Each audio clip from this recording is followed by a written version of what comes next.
मंगल मूर्ति मोरया।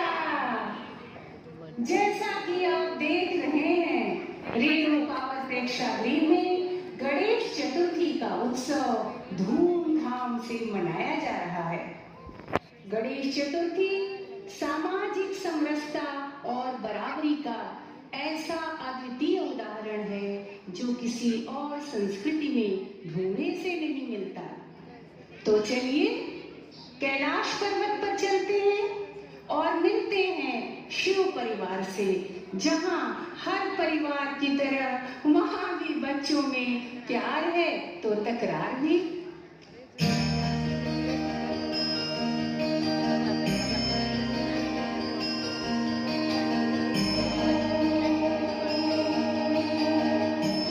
मेरा है। नहीं, ये मेरा है। नहीं, ये मेरा है। नहीं, ये मुझे दो। नहीं, मैं नहीं दूंगा। नहीं, मुझे दो ना। नहीं, मैं नहीं दूंगा। अरे चलो माँ के पास चलते हैं ना। तो बहुत भूख लग रही है। खेल के आ गए पुत्रों? हाँ माँ, बहुत भूख लगी है। देखो मैं तुम्हारे लिए क्या लेके आई हूँ। लड्डू। ये तो बड़े स्वादिष्ट लड्डू हैं। अरे माँ, ये गणेश कितना खाना खाता है? ये रहा कार्तिकेय काली वाला।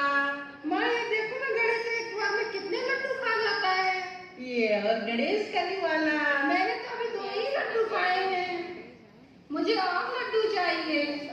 मिलेगा मिलेगा। ये ले कार्तिक, मैंने तो सारे लड्डू उठा लिए।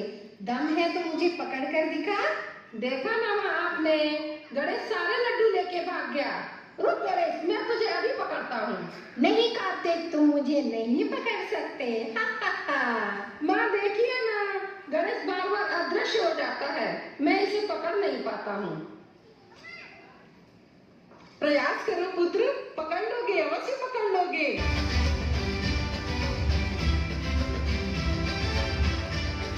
आपस का लड़ाई झगड़ा बंद करो, और जब हो जाए तुम लोगों का तो इधर आ जाना, मैं इधर ही हूँ।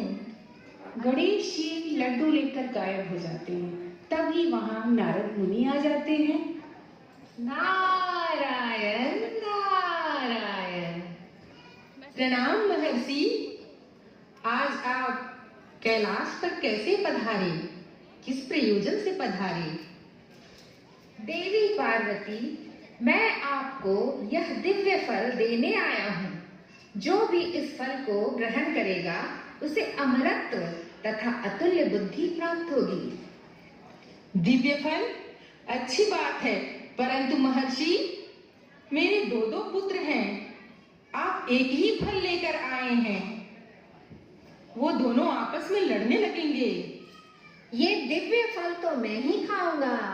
नहीं गणेश, मैं तो तुमसे बड़ा हूँ, ये फल तो मैं ही खाऊंगा।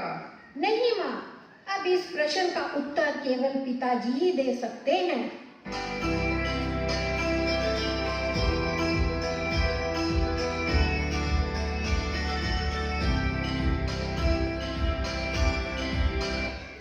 पिताजी, अब आप ही बताइए। मैं अपनी माता का प्रिय हूँ, इसलिए मुझे ही ये फल मिलना चाहिए। नहीं, मैं ही बड़ा हूँ, मुझे ही ये फल मिलना चाहिए।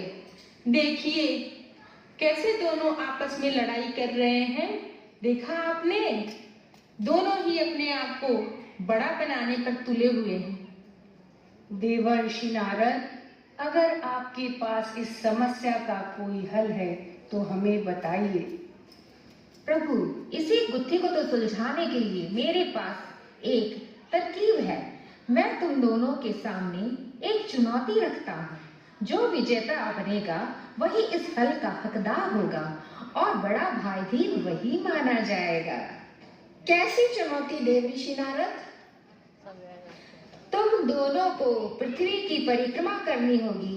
तुम दोनों में से जो प्रथम 3 बार पृथ्वी की परिक्रमा कर लेगा वही विजेता घोषित किया जाएगा तथा वही दिव्य फल का हकदार होगा और सारे जगत में वही बड़ा माना जाएगा। मुझे तो ये सर्वोत्तम सुझाव लगता है। मुझे ये चुनौती स्वीकार है। फिर तो विजेता मैं ही बनूंगा। मुझे आशीर्वाद दीजिए माताश्री, पिताश्री। हा हा हा, तुम विजेता कैसे बनोगे गणेश? तुम्हारा वाहन मूषक है और मेरा वाहन मोर। मेरे वाहन की रफ्तार मूषक से ज्यादा है। हा हा हा हा। ऐसा कहकर कार्तिक तुरंत अपने दिव्य वाहन मोर पर सवार हो गए और आकाश में चले गए।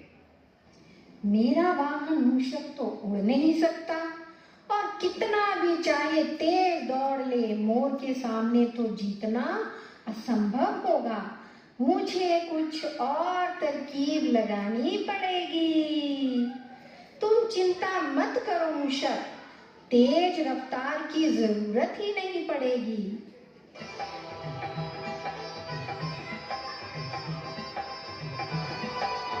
गणेश पुत्र, तुम अभी तक यहीं हो और धरती की परिक्रमा के लिए नहीं गए? क्या तुम इस प्रतियोगिता का हिस्सा नहीं बन रहे हो? पार्वती, हमारे दोनों पुत्र बहुत बुद्धिमान हैं। गणेश अगर ऐसा कर रहा है तो कुछ सोच कर ही कर रहा होगा। गणेश जी ने अपने हाथ जोड़े और भक्ति के साथ भगवान शिव और मां पार्वती के समक्ष चक्कर लगाने लगे। गणेश को ऐसा करता देख भगवान शंकर, माता पार्वती और देवर्षि नारद चकित रह गए। वो सोचने लगे कि बाल गणेश ये क्या कर रहे हैं।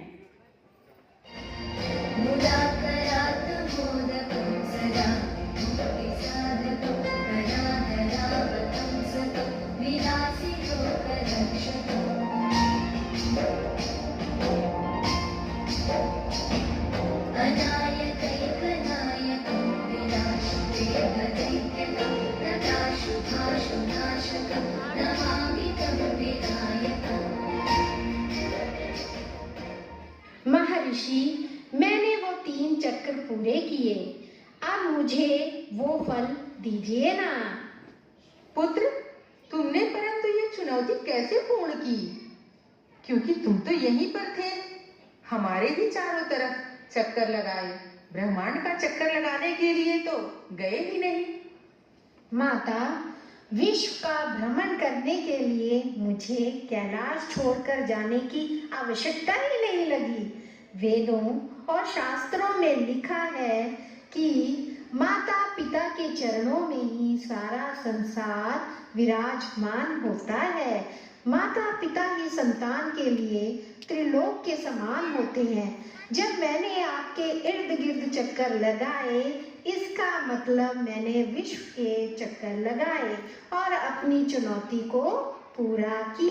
मेरे लाल, मेरे गणेश। पार्वती, वेद पुराणों के हिसाब से गणेश की बात सत्य है, इसलिए गणेश ही चुनौती का विजेता माना जाएगा।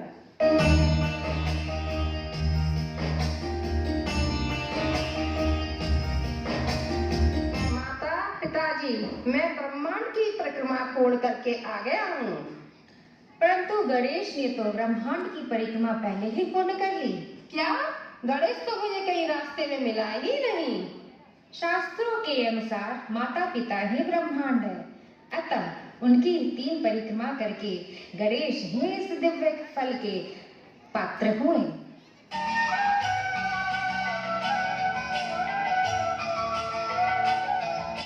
तो देखा भक्तों, अपनी विलक्षण बुद्धि का उपयोग कर गणेश जी न सिर्फ चुनौती जीते, बल्कि अपनी इस बुद्धि चातुर्य के कारण प्रथम पूज्य भी बन गए। साथ ही हमें यह संदेश भी दे गए कि माता पिता के चरणों में ही समस्त ब्रह्मांड समाया हुआ है। सारे तीर्थ और धाम उन्हीं के चरणों में हैं, इसलिए अपने माता पिता का हमेशा सम्मान करें। हमारे शास्त्रों में कहा भी गया है, सर्वतीर्थमयी माता सर्वदेवमयः पिता मातरम पितरम तस्मात् सर्वयत्नेन पूजयेत्। गणपति बप्पा मोरया, मंगल मूर्ति मोरया, गणपति बप्पा मोरया।